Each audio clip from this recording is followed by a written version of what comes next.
Welcome to another episode of the Peak Potential Success Show. My name is Fong. I'm an entrepreneur, business strategist, real estate investor, speaker, and also best-selling author. And every single day, I help others unlock potentials and guide them to succeed.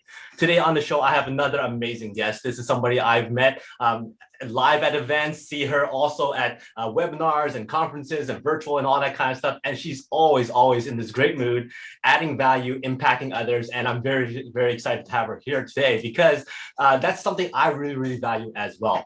Now, over the last decade, she's an entrepreneur at a Fortune 100 company, helping them build roles and teams to be more and more efficient and more successful as well. And currently, she invests in companies and real estate. So please welcome sales executive, investor, Ms. Ashley Snyder. Thanks, Fong. Thank you. Appreciate that intro. Pleasure to be here. Thanks for having me. Awesome. Well, thank you for your time and thank you for sharing what I'm expecting to be some great nuggets of wisdom from you. So before we get started into the nitty gritty stuff, can you share with us your path, your journey to who you are today? Yeah, sure. Ooh, what a question. Sure. I think, I've come from a family where I had phenomenal parents and I think leaders from the get-go. So I had amazing role models, and I'll call them coaches, throughout my entire life, where I got to watch what they were doing, kind of model and mimic what they were doing. And if you ask them, I probably was a leader from a young age, unbeknownst to myself. But quickly, I grew up playing basketball. So athletic, competitive, always had that kind of competitive spirit, but working within teams. And my high school, I was nominated captain all 4 years of the team, looking to play in college as well. And I think that was kind of my first aha moment where I looked at it as nominated captain by my teammates, but also my coaches, because I had this innate ability, I would say, to almost be a chameleon. Like I know how to work with different personalities, which I'm sure you can imagine. There's so many different personalities in sports and business, and kind of pull everyone together under one common goal.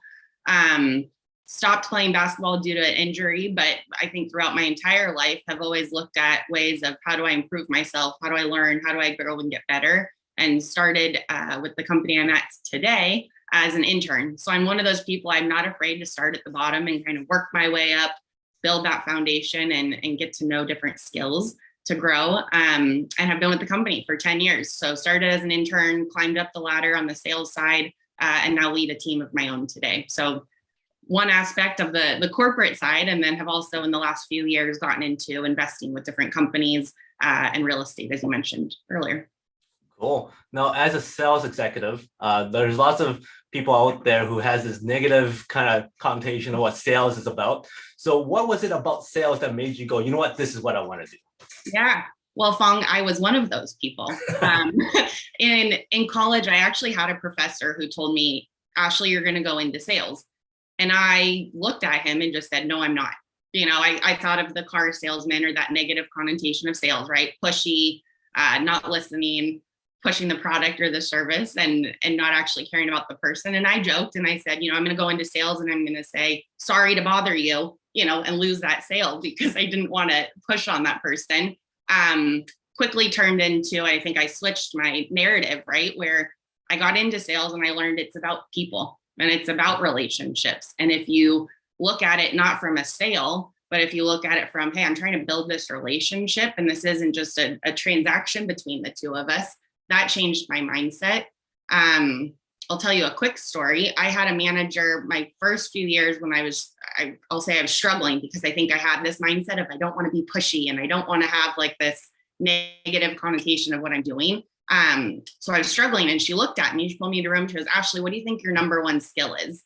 And I said, I don't have any. And she goes, no, what is your number one skill? And I said, I don't know. So she goes, your number one skill is building rapport with people, right? And you can do it in a matter of seconds.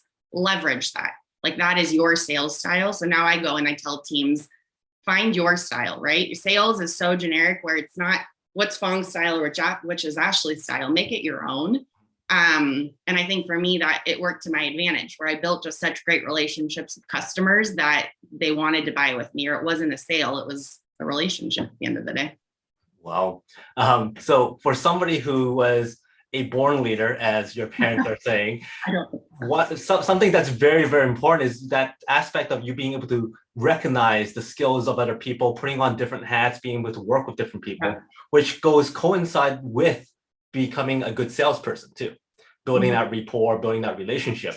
So for somebody who believes that, you know what, they're not good at relationships, they're not good at making small talk or building rapport, what would your, I don't know, secrets or tips for these people be so that they can build up that rapport and that leadership skill? Yeah, I think it's a good question. I think for me, and it's funny you say I laugh at the natural born leader, but I think I'm genuinely curious. So I want to get to know people, right? I don't listen to try to find how I can plug into that. I genuinely listen of what is the pain or the gain that they're trying to solve for.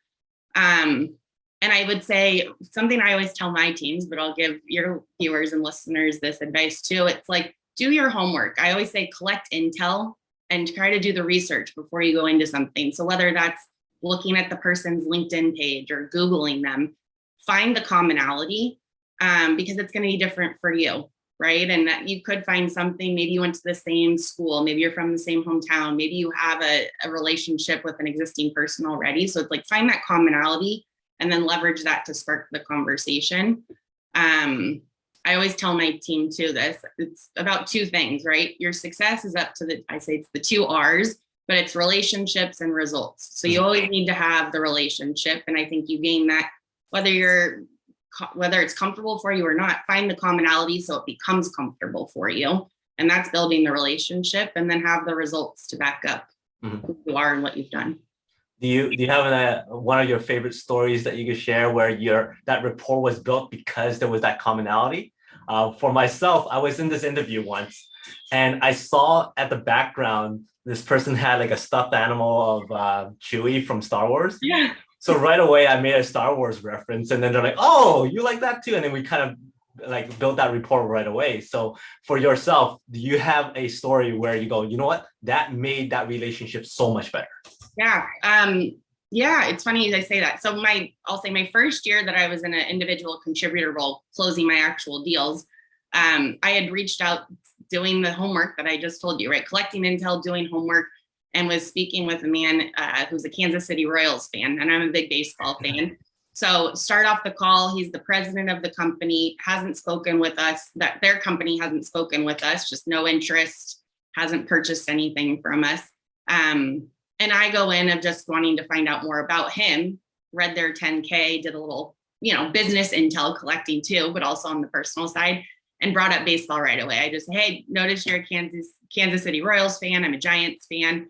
And at that time in the decade, we were winning championships. So I kind of had to push and a little banter, but it kicked off. I think it puts people at ease, right? Everyone thinks that, at least I found, everyone thinks when you're coming to them, you're trying to ask for something or you're trying to sell them something. And I try to disarm that feeling and put them at ease where I'm not trying to sell you anything.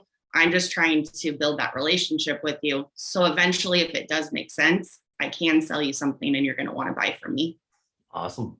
Now, you mentioned before that originally sales was not your thing. You're like, no, I don't want to do that. So what was your original path?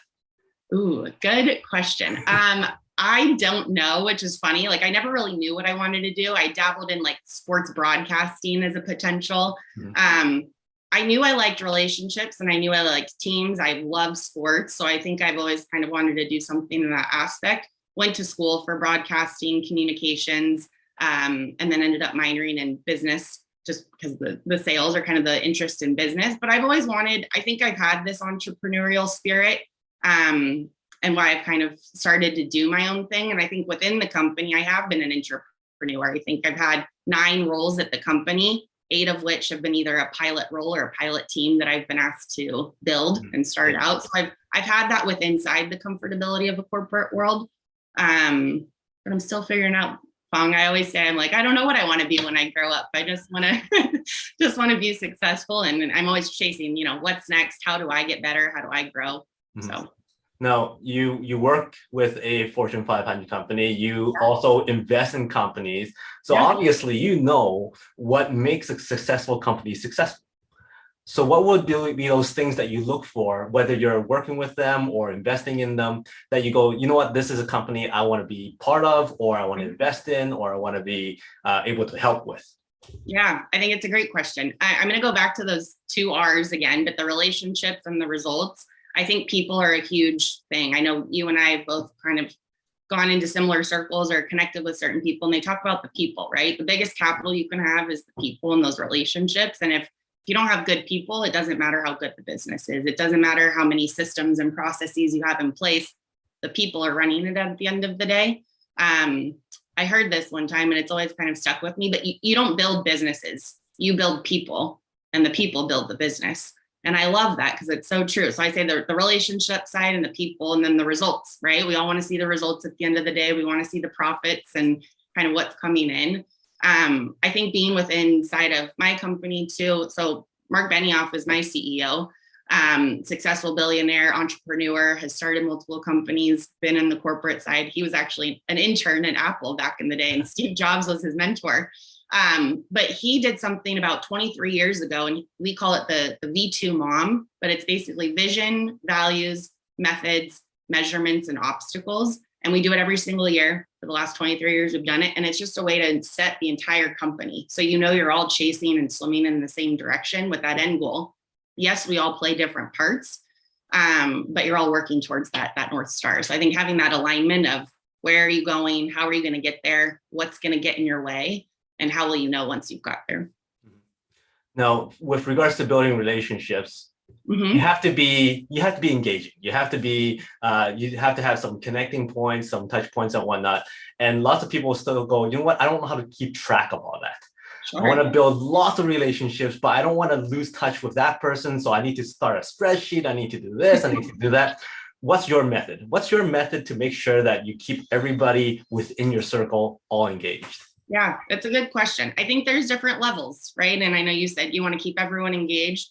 I think having touch points, like I know I don't have a big circle of close connections, but probably rightfully so, because I think it's the quality over the quantity. So when I meet someone and I know there's genuine, or I'll say commonality interest, I keep touch with that person. If it's, I joke about this, and I've said this on stage before, but having coffee chats, I've found that if I just reach out to someone and you're genuinely curious, or you keep that common beat of building the relationship, people like breaking up the day, especially now in work from home world or work from anywhere world. It's a nice break in the day. And then I'm always trying, my goal is usually like once or twice a month within my schedule to reach out to someone I've never met, right? And see if there's a relationship to be built there, or if I'm genuinely curious, if I read an article about them or hear them on a podcast, reach out to them, because I think it's the little details that you pay attention to, or it's not just, hey, Fong, heard you on this podcast. You were awesome. What did you hear Fong say on that podcast that you thought was amazing? I'll say I track it, maybe not in the spreadsheet. I track it, but I have the common ones where I know I just need to keep a regular rhythm with them and a reach out point. And my other thing too, I will say, is never go to someone when you need them and you have an ask. I always try to keep that relationship built where it's just like, here's an article, I was thinking of you, or do you have 15, 30 minutes to do a coffee chat with me? Again, most people think you're going to ask for something. So if you don't, you kind of stand out a little bit differently. So what did you do during the time where everything was shut down and coffee talks don't exist? Oh my gosh. Well, funny enough, I was living, you're going to laugh at this, I was living in Australia, and I flew back. This date will stick with me forever. March 13th, 2020, flew back from Australia, and yes, was stuck like the rest of everyone. I turned them in where normally it was more organic, right? You could go to grab a coffee or walk and talk, and it was more organic. Yes, it was more forceful, but I would reach out and I would just do this, right? Do a Zoom, a Google Hangout, a phone conversation. I think we've kind of forgotten about the power of the phone. But I would do a virtual coffee. So I would reach out. I had a person within our real estate team I reached out to right before Christmas and just said, hey, do you have like 30 minutes? I'm doing my own real estate and I'd be curious to hear how we do it from a corporate business level. And same thing. He thought I was asking for something. I said, no, I'm just genuinely curious about your role within the company and how you look for real estate opportunities. And it was he goes, wow. He's like, I'm going to start doing this with people. Why don't I reach out? You know what I mean? I think we forgot you can still connect with people even if we're not in the 3D form. Mm-hmm. So online, what would you say are some of the no-nos that people are doing when it comes to connecting with people? Because I have a few of my pet peeves, right? Yes. But coming from an expert like you, like what are some major no-nos that people do that you see all the time? I want to know your pet peeves after this. I think, and I'm going to go back to this, but kind of the spammy, like the copy and paste message, right? It's like, hey, Fong, heard you on a podcast. You're amazing. Can we chat? What for you was so amazing, right? Or what was I always try, if I listen to something or I read something about that person, I try to pull out a line or an article. My team's in sales, right? And we're doing a lot of business development. So trying to break into accounts. And I tell them the same thing. Long messages. I know our attention span today. We're like goldfish. Long messages don't work. The copy and paste, like fluffy message doesn't work. It's kind of the what's in it for that person. What makes you interested in them? Why do you want to talk to them? I also think the spam, there's a persistence, a professional persistence, but then there's also I'm trying to get you on a meeting or a phone call. But to me, the biggest one is like the non-personalization, the copy and paste, and just no real value behind it. I was working with a group of people, and they were asking for help for something. Sure. And I get an email, which was a mass message email. Yep. Without even my name on it. So those are usually ones I don't even reply to. Yes. And then this one out of a whole bunch of them actually had my name on it. Like, I'll reply to this one. And it's just as simple as that. That some people don't understand. But I also get a lot of these other ones where they go, oh, it's like a LinkedIn message. Oh, thank you very much for signing up for this. I'm like, I did not sign up for this. Mm-hmm. So why are you talking to me? So that engagement. I'm with you. It's the attention to detail, what you just said, your name. I've had people reach out to me not with my name. And I go, I can either tell you copy and paste it, or you didn't take the time to slow down and focus on that attention to detail. And then your other one, just the mass message. I think it's like, I didn't sign up for this, almost the integrity behind it, right?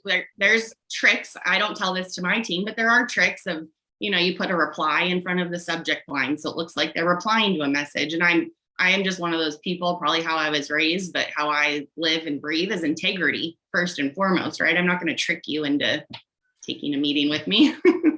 So how do you compete with that? Like, lots of people are using these other methods on reaching out to a mass of people. Yeah. Right? Whereas your strategy, you're not going to reach the mass. You might get the quality, but you still need to compete with those who are doing it that way. Yeah. So what's your strategy of doing that? I think I'll say both. What I teach my team, but then what also I do personally outside of the corporate life, authenticity. I think people can tell when you're being genuine and when you're not. And then, yes, there is the game of the quality and the quantity, right? You have to compete with the quantity because you're casting a wide net and seeing what kind of catches. My advice is make it sound not copy and pasted and not mass emailed, right? Like, it's true. It sounds silly, but maybe there's a way where you're maximizing your time and your efforts on I'll say the copy and pasted part. There's a message where it's generic enough. You can send it out to the masses, but maybe you tweak the first line, because you and I both know we're going to read it on our phone. And the first line is something personal. Hopefully it has your right name.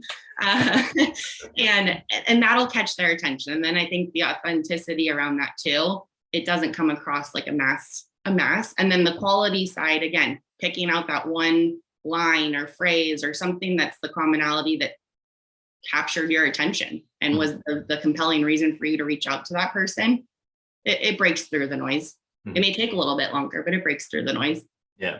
Now, for somebody who's successful in sales already, what got you interested in investments as to companies and real estate? Yeah, I think for me, I'll go back to this. I always look at how do I get better and how do I increase my skills and what do I not know, right? Like, I think a lot of us we know what we know, but we don't know what we don't know. Pandemic, blessing in disguise. I think I kind of came back and realized I had a little bit more time to figure out and learn, okay, I've been doing my role and I'm successful and here's what I know. Now let's look at something I don't know. And eye opener for me, right, was how do you make your money work for you? We work really hard to make our money and we work really hard to make an income. How do you now go make that wealth? And how do you make your money work for you? So I started learning about it, again, building relationships, connecting with different partners who put me in opportunities. And it's opened up a whole new world for me. So what's more fun, real estate or companies? Ooh, trick question. Or you can give pros and cons of both. I think both. I think it depends on the opportunity, right? I think I've done everything. I've done multifamily, single family, commercial. I think it just depends on the opportunity. And again, I'm gonna go back to the relationships, like who you're doing it with. I want to have fun doing it. I want to be learning. I always joke, there's a line I've heard and it said, small-minded thinkers think there's a top to reach. Big-minded thinkers never stop climbing. So for me, it's like, what else can I learn, or what have I not done? What's the next challenge that I can take on? And whether that's real estate or a company, who knows? Who knows? I won't know until it comes my way.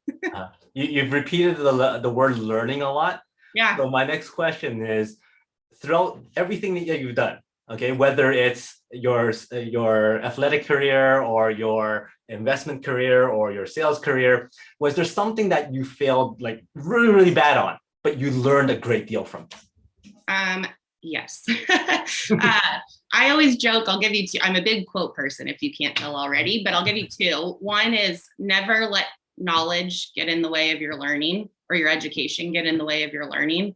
And then the second one I'll give you, I think this is an Albert Einstein one, is never judge a fish by its ability to climb a tree. And if you do, it'll go the rest of its life thinking it's stupid.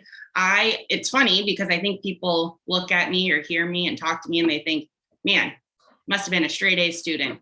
Absolutely not the case. I think I have traits, and I'll give you a quick story, but I think I was a good student in the fact that I always did my homework, always showed up for class, always had great relationships with my peers and my teachers. And again, going back to that relationship piece, was not a great test taker. So struggled in school, I would say. And when you say fail, I always thought of myself as a failure.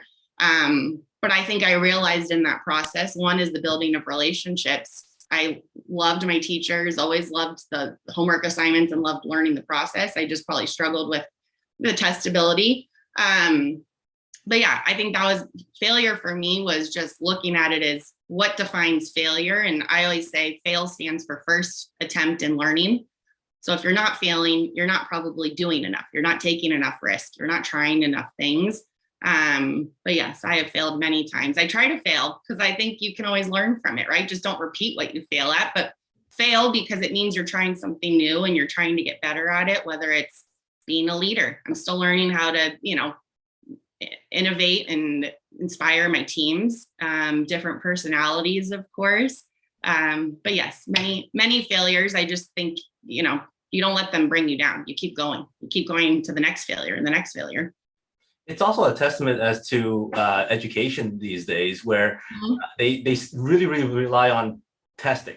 Scores, yeah. But then once you get into like the entrepreneurship and work-wise and all that kind of stuff, there's a lot of teamwork in there. Yeah. So really, the whole sports kind of analogy works so much better than testing analogy. I agree. Well, I agree, and I think too, I look at it from twofold: is you're taking a test, so maybe you've passed the test, but do you actually learn and understand what was on that test, right? And then to your point, it's very much singular versus a team environment or an entrepreneur environment. I think you should be failing. You should be trying new things. You should try to break the rules and figure out like, hey, this isn't how it's been done. Let's innovate it, right? Or this is the way it's always been done. Is that really the best way that we can do it? And to your point, you don't really get to, I'll say, break the rules a little bit in school. It's just, did you pass or fail? And it kind of demotivates a lot of people when they don't do well, right? I'm sure lots of people can attest. You cram for an exam, and what you just say, the moment you put your pencil down and you're handing your exam, you forget everything. Yeah. Well, and then I think too, people stop learning after they go to school, right? We've been so conditioned, go to school, get a job, save for retirement, and you're done. I just think, and I've had amazing parents who are they're still learning, right? I mean, they're older, they could retire, and I look at them and they'll never retire. I've had an opportunity to get coached by George Ross, who's I think 93 right now. And he goes, keep the mind sharp and the body will follow. He said that to me, and that stuck with me because it's true. It's like, I never want to stop learning. I never want to stop getting better. And I think the moment you do, you plateau. Mhm. When it comes to the relationship building again, we talked about how you like switch hats when you're talking to different people. Yeah. Now, how do you control that so Mm. that people don't start going, well, you're not really who you are, right? For myself, I went through a period of time where family and friends goes, wait, you're no longer the Fong we know. I'm not sure if I like this kind of thing, right? So then I had to do that switch. How do you do it yourself? It's a good question. I'm not sure if I'll articulate it right, but I think for me, again, authenticity, I don't think I'm changing who I am. I think I'm just either like turning up the volume or down the volume on that. So it's always Ashley. Ashley's always showing up, but now I'm looking at mirroring, I'll call it mirroring the person. So if I know someone, and you can do it on the phone, you can do it in person. If I know I'm talking to a New Yorker, I'm probably not going to be as like schmoozy in the beginning. I want to just get down to business and start talking and then do the like schmoozing or relationship building at the end. If I know I'm talking to a Midwesterner, I'll probably talk a little bit more about personal life at first and then get into business. So I kind of just shift based on who I'm talking to. If I know someone's a little bit more reserved or is not going to talk, or they're sitting back and, you know, like folding their arms, I will sit back and fold my arms, but you're always getting Ashley. It's just turned up or turned down depending on that person. Mm-hmm. What would you say you're more like from a what do you call it, the extrovert to an introvert? It's funny you ask this. I think everyone assumes I'm extroverted. I think I'm introverted. There was a phrase, I'm not going to remember the term or the name of it, but someone said you're not introvert, or you're an introverted extrovert, but there was a phrase for it, and it was you're more comfortable around certain people, right? If you're like in a group setting and there's a commonality there, yes, you're going to be a little bit more outgoing. Again, I'll go back, very introverted. I love being at home, very much a homebody, but I love people too. And I do love building relationships. And I think that's the kind of authenticity piece, is I genuinely want to build relationships with people. I genuinely want to get to know them. But I'm not, I turn up, it's still Ashley, but I turn up the extroverted moment when I need to. And I say it's like a phone. I get charged. I need to come home and charge. And then my phone is ready to take back out into the world.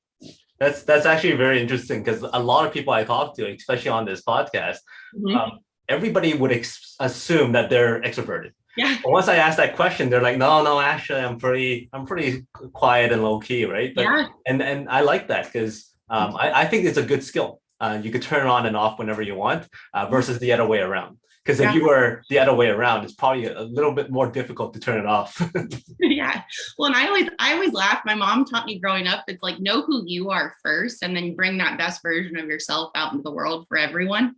And I'm with you. I think being kind of more leaning on the introverted side, it like you have a lot of time to reflect on who you are. What do you want? What are your goals? What are your values? And you're not really influenced by a lot of people. I try to go into situations and it's like, I don't want to be influenced. I want to be the one influencing my path or my journey.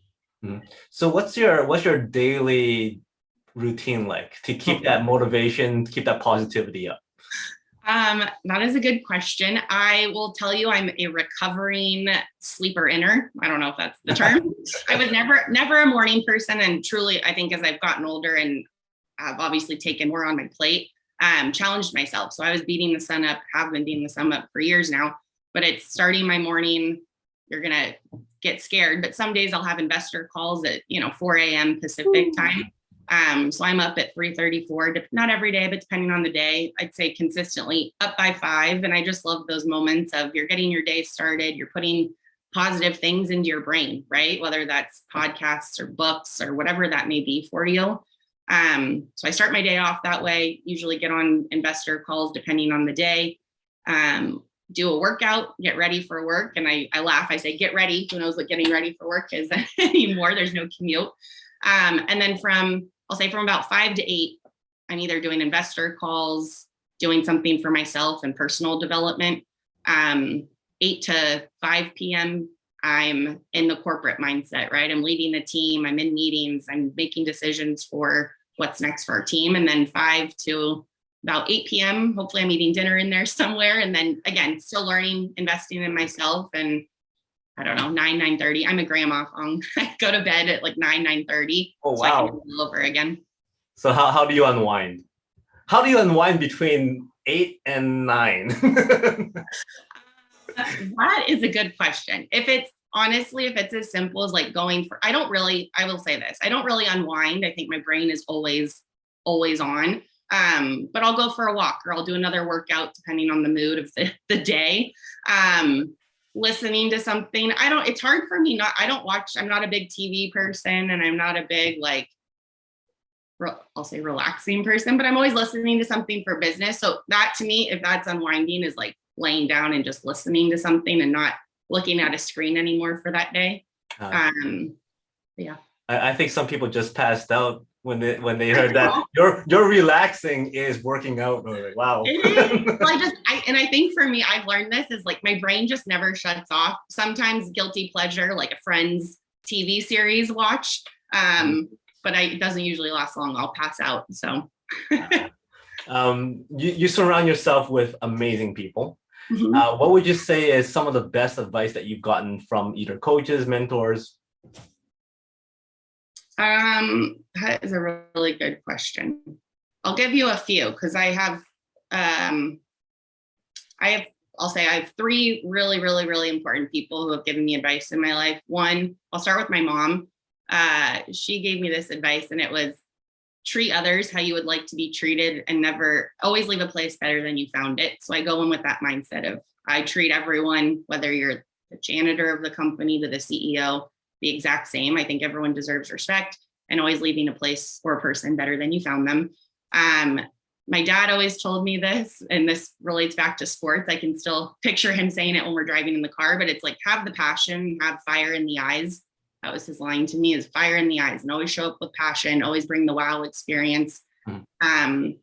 And then I will say, and we both know him, but JT Fox has been a huge person in my life where he always says, it takes one person, one deal, and one opportunity to change your life. And you never know who that person, the opportunity, or the deal is. So it's show up, right? You never know when that person's coming. You never know when that deal is coming, but put yourself in the position to go get it.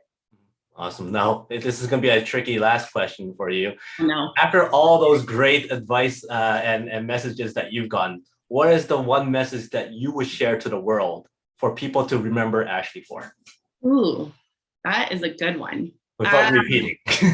I know. I'll give you this. I think a lot of people today, especially with social media and the life that we live, people want followers. I challenge people to go make more leaders. I truly believe that's the testament of a successful leader or person is you've now elevated other people and empowered other people to be leaders. I don't want followers. I want other leaders to come from me. Awesome. Now, before I let you go, I got 5 quick rapid questions for you. Okay. Give me the first thing that comes to mind. Oh gosh. Stranded on the desert island, you get one food to eat for the rest of your life, no consequence. Ooh, mom's chicken enchiladas. Nice. Road trip, but there's one song that's stuck in your car, whatever it is, and it plays repeatedly over and over again. What's that one song that you won't get sick of? Counting Crows, Round Here. Nice. And just because you mentioned friends before, if you were to replace one of the friends for you to be in there, which friend would you replace to be part of that group? Oh God. That's a good question. I'm gonna go. I'm gonna go with Rachel. Okay, so the cast of Friends minus Rachel Yeah. shows up at your door and says, "Hey, we would like to hang out, but first we're hungry. What's that special dish that you could prepare to serve them?" Ooh, that is a good question. I love Mexican food, so I'm gonna say something Mexican. Nice. And finally, what is success like? But first, number from 1 to 5. 3. 1, 2, 3. Let's So pick how a card. how is success like a foam roller? Ooh, good question. Before I answer this, because I'm gonna stall and think of my answer, you're gonna like this though. I heard something and it was never think your idea is weird. Look at the guy who came up with the pool noodle. And I think foam roller. I think foam roller. So success is like a foam roller. I think you can take an object and really dive in to make sure you're getting every muscle and pain point in there, but don't think you have to move on to the next thing. Sit with that foam roller and really roll out the pain point, or maximize everything with what you are doing, and be the best at it to get that pain point out first. Awesome. So that's how success is like a foam roller. Well, thank you very much for your time, your stories. Is there anything else that you would like to share? No, thank you for having me. I really appreciate this. This was phenomenal, and look forward to seeing you soon in person, hopefully. Awesome. I'm pretty sure, next event we'll probably see each other. Yes. What's the best way to get in touch with you if anybody wants to reach out? Sure. They can email me, ashleysnyderofficial@gmail.com. I'll say Instagram is just Ashley Snyder Official as well. Okay, great. Well, once again, thank you very much. She is Ashley. My name is Fong. Until next time. Today is the day to unlock your peak potential. We'll see you later.